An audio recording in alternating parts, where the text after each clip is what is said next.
انہوں نے یہ حالانکہ خواہش تھی کہ ایسے لوگوں کو مدینے میں نہ رکھا جائے، لیکن پھر بھی ان کی جو ہے وہ چونکہ وہ اس بات کو نہیں چاہتے تھے اور وہ چاہتے تھے کہ رہیں یہ لوگ مدینے میں، کوئی حرج کی بات نہیں۔ اس طریقے سے مدینے میں یہ مجوسی یا نصرانی جو قیدی بن جاتے تھے آ کر کے مدینے میں لونڈی اور غلام کی حیثیت سے، وہ مسلمان جن کو تقسیم میں وہ مل جاتے تھے وہ اپنے پاس رکھتے تھے اور ان سے مختلف کام لیتے تھے اپنا۔ تو یہ اس طریقے سے یہ لوگ رہ رہے تھے مدینے میں۔ عمر رضی اللہ تعالیٰ عنہ اس کو نہیں چاہتے تھے، لیکن بہرحال بعض صحابہ کی وجہ سے وہ لوگ جو ہے رہتے تھے۔ اب جب معاملہ ایسا ہوا تو ایک مرتبہ عمر رضی اللہ تعالی عنہ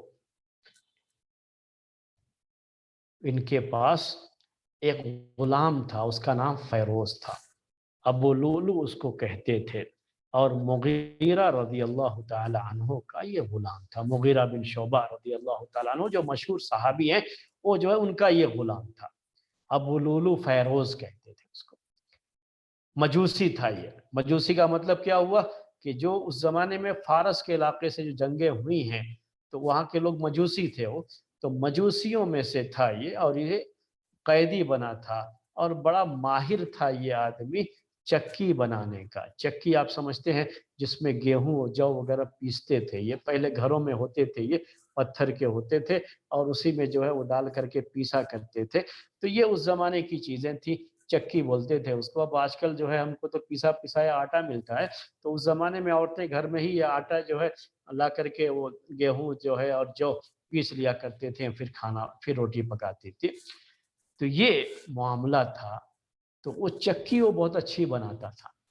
تو مغیرہ بن شعبہ رضی اللہ تعالی عنہ ان کا یہ غلام تھا، انہوں نے اس کو چھوڑ رکھا تھا کہ جاؤ تم کام کرتے رہو اور روز مجھے لا کر کے 4 درہم دیا کرو۔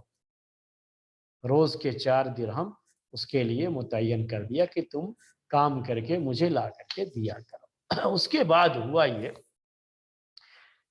کہ مغیرہ بن شعبہ کا یہ غلام ابو لولو فیروز یہ ایک مرتبہ عمر رضی اللہ تعالی عنہ سے اس کی ملاقات ہو گئی، تو اس نے شکایت کیا عمر رضی اللہ تعالی عنہ سے، کہا کہ یا امیر المومنین ان المغیرۃ قد اثقل علی، کہ مغیرہ بن شعبہ نے مجھ پر زیادہ بوجھ ڈال رکھا ہے، یعنی ہر روز مجھے اتنا کما کر کے لا کر کے ان کو دینا ہے اور میرے لیے یہ چیز ذرا بوجھ لگ رہی ہے۔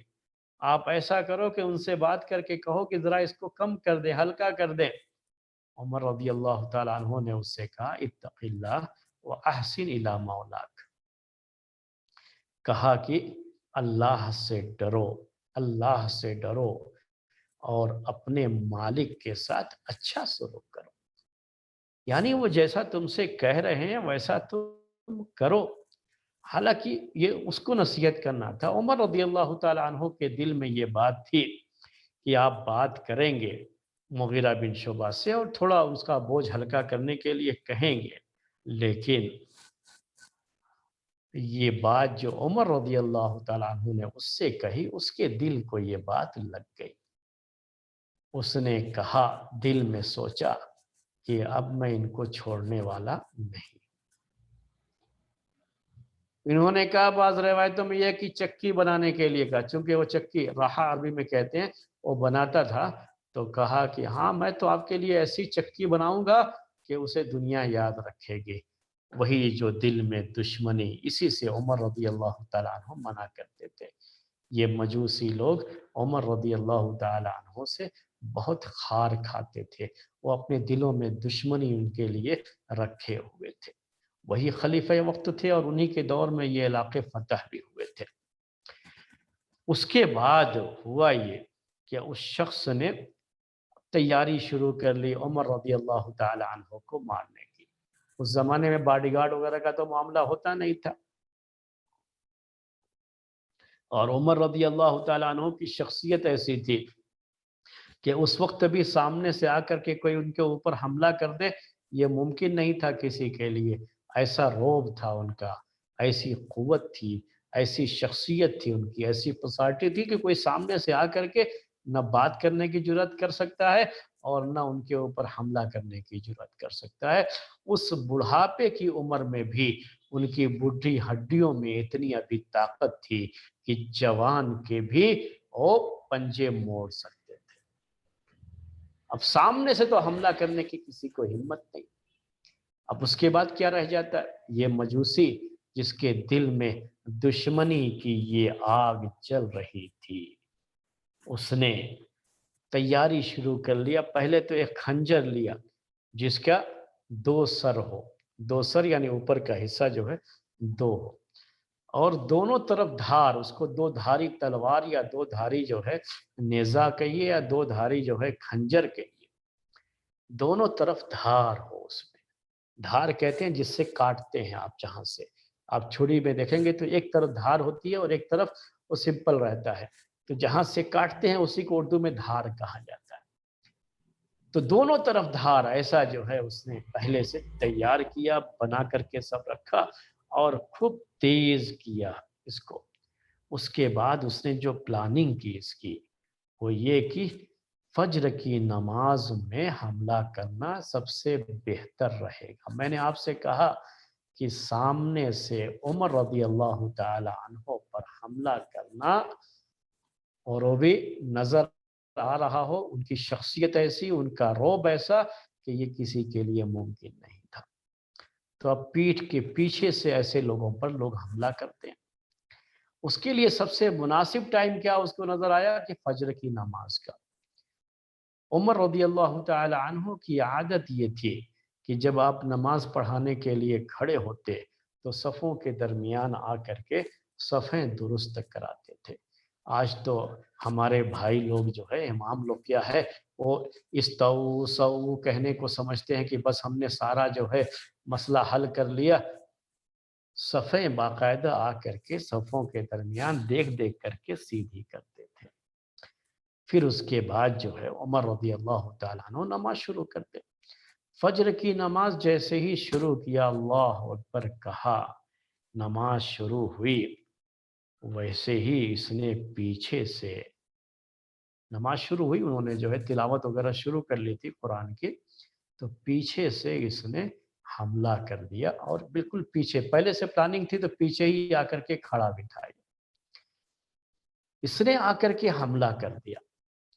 عمر رضی اللہ تعالی عنہ جو نماز کی حالت میں تھے، ان پر اس نے وہ تیز قسم کا خنجر تھا، اس کے کئی وار کیے، یہاں تک کہ پیٹ میں بھی، عمر رضی اللہ تعالی عنہ کے پیٹ میں بھی خنجر سے وار کیا۔ یہ چیزیں سب نماز میں ہوئی۔ عبد الرحمن بن عوف رضی اللہ تعالی عنہ بھی پیچھے تھے اسی نماز میں، عمر رضی اللہ تعالیٰ عنہ کے پیچھے وہ بھی تھے، تو ان کو دیکھے ہوئے تھے کہ وہ پیچھے ہیں، تو ان کو آگے جو ہے بڑھایا عمر رضی اللہ تعالیٰ عنہ نے کہ وہ نماز پڑھائیں۔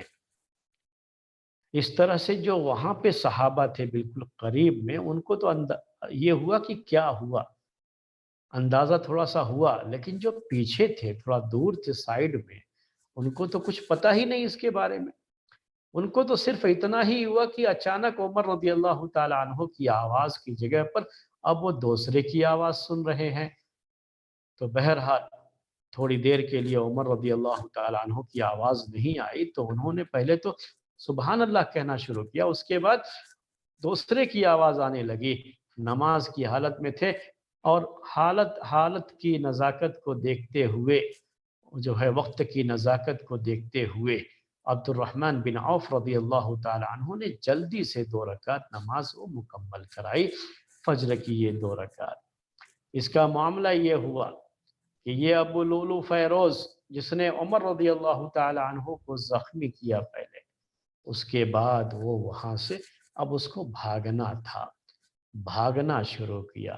اب کوئی اس کو پکڑنا چاہتا تو دونوں طرف اس کے ہاتھ میں 2 دھاری جو ہے وہ خنجر تلوار تھی یا کہیے چھڑی تھی، جو بھی آپ لفظ استعمال کر لیجئے، وہ دونوں طرف سے لوگوں پر حملہ کرتے ہوئے بھاگنے کی کوشش کیا اس نے، تو اس دوران کئی لوگ زخمی ہو گئے، یعنی صرف عمر رضی اللہ تعالی عنہ ہی نہیں بلکہ کئی لوگ جو ہے زخمی ہو گئے اس کے اس جو ہے حرکت کی وجہ سے۔ جب لوگوں نے دیکھا کہ اس کے ہاتھ میں تو خنجر ہے، اس کے ہاتھ میں جو ہے لوہے کی چیز ہے، دھاری دار چیز ہے، اور ہم ایسے اس کو پکڑنا چاہیں گے تو ہم کو ایسے ہی وہ زخمی کرتا جائے گا۔ میں نے آپ سے کہا کہ 13 آدمیوں کو اس نے زخمی کر دیا تھا، اور ان 13 آدمیوں میں سے 7 آدمی اور مر گئے تھے۔ تو اتنے لوگوں کو اس نے زخمی کیا، اور اتنے لوگ اس میں جو ہے اس وقت شہید بھی ہو گئے، مر بھی گئے۔ اس کے بعد ایک شخص نے، ایسے موقع پر ذرا سوچ کر کے کوئی فیصلہ کرنا ہوتا ہے، ایک شخص نے ایک چادر اٹھائی اور اٹھا کر کے اس کے اوپر ڈال دیا۔ بہت قریب جانے سے کیا ہوتا ہے کہ وہ آپ کے اوپر حملہ کر دے رہا ہے، تو اس نے دور سے یہی کیا کر دیا، اس کے اوپر چادر ڈال دیا تاکہ اب وہ چادر پکڑ کر کے کھینچیں گے تو نہیں بھاگ پائے گا، اور کافی لوگ تھے نماز میں۔ تو جیسے ہی یہ ہوا تو ظاہر سی بات اب چاروں طرف سے لوگ اس کو پکڑ ہی لیں گے، یا تھوڑا سا یہ موقع جو ملا تو چادر سے اس کو انہوں نے، برنوس عربی میں لفظ آیا ہوا ہے، تو ایک طرح سے سمجھیے کہ بڑی سی یہ چادر جو ہے ہوا کرتی تھی، جو ہے برقع ٹائپ کے طور پر عورتیں اس کو ایسی چادروں کو استعمال بھی کرتی تھی، تو اسی سے اس کو جو ہے قابو میں کر لیا ایک شخص نے۔ اور جب دیکھا اس نے کہ اب چاروں طرف سے تو میں گھرا ہوا ہوں، اب تو میں جو ہے پکڑا گیا ہوں، تو خود اس نے اپنے آپ کو بھی قتل کر لیا۔ اس طرح سے ابو لولو فیروز جو کہ مغیرہ بن شعبہ رضی اللہ تعالی عنہ کا غلام تھا، یہ عمر رضی اللہ تعالی عنہ پر اس نے نماز کی حالت میں یہ حرکت کی اور ان کو شہید کر دیا۔ عمر رضی اللہ تعالی عنہ نے سب سے پہلے جو بات کہی اس کے بعد، جو آپ کو سب سے زیادہ فکر تھی، جو آپ کی دعا تھی، وہ کہ اپنے رسول کے شہر میں مجھے شہادت کی موت نصیب فرما، یہ جو بات تھی، تو عمر رضی اللہ تعالی عنہ نے عبداللہ ابن عباس رضی اللہ تعالی عنہما سے کہا اسی مسجد میں کہ دیکھو میرے اوپر حملہ کرنے والا کون تھا، پہلے کس نے میرے اوپر حملہ کیا تھا یہ؟ تو اس کے بعد عبداللہ ابن عباس رضی اللہ تعالی عنہ نے کہا کہ مغیرہ بن شعبہ کے غلام وہی ابو لولو فیروز، تو کہا وہ جو کاریگر آدمی ہے، میں نے کہا کہ یہ کیا بناتا تھا، وہ جو آٹا پیسنے کے لیے گھروں میں جو چکیاں ہوتی تھیں پتھروں کی، وہ یہ جو ہے بنایا کرتا تھا۔ تو کہا کہ او، اس کے بعد کہا کہ ہاں، کہا کہ الحمدللہ الذی لم یجعل منیتی بید رجل یدعی الاسلام۔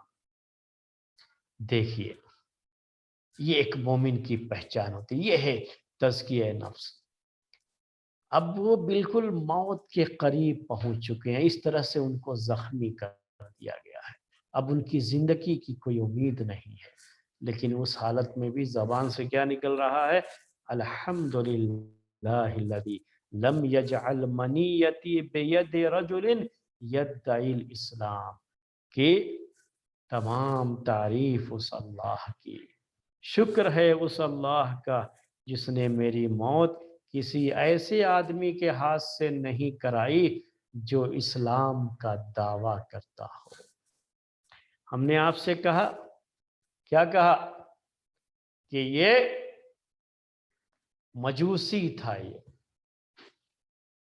تو کہا، کیا کہا انہوں نے، اللہ کا شکر ہے کہ میری موت کسی اسلام کا دعویٰ کرنے والے شخص کے ہاتھ سے نہیں ہوئی، ایک مشرک کے ہاتھ سے، مجوسی کے ہاتھ سے، اور یہ شہادت کی موت ہوئی اللہ کے رسول صلی اللہ علیہ وسلم کے شہر میں۔ ابھی موت ہوئی نہیں ہے، لیکن یہی سبب بن جاتا ہے، بعد میں اسی میں ان کی موت ہوتی ہے۔